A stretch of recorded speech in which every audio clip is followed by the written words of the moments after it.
Good night. My name is Jessica Pardo. Um, I study system engineer. I live in Paipa. The problem contamination is the Cooperativa Agrominerada Paipa.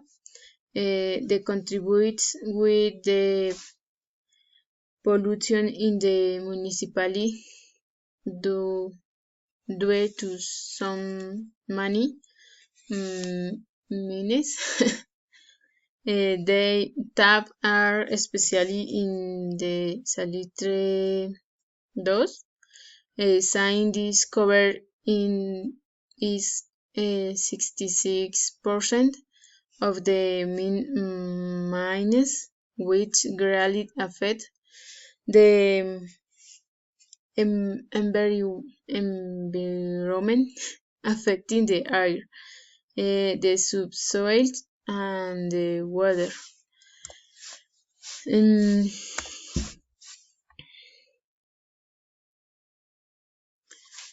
the purpose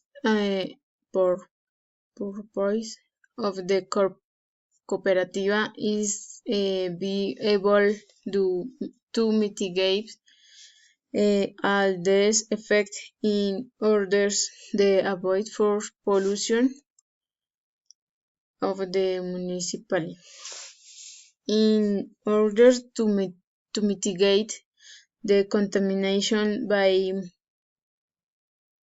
mines, it is necessary to implement an recovery and mitigation plan. For is it necessary to treat the soil and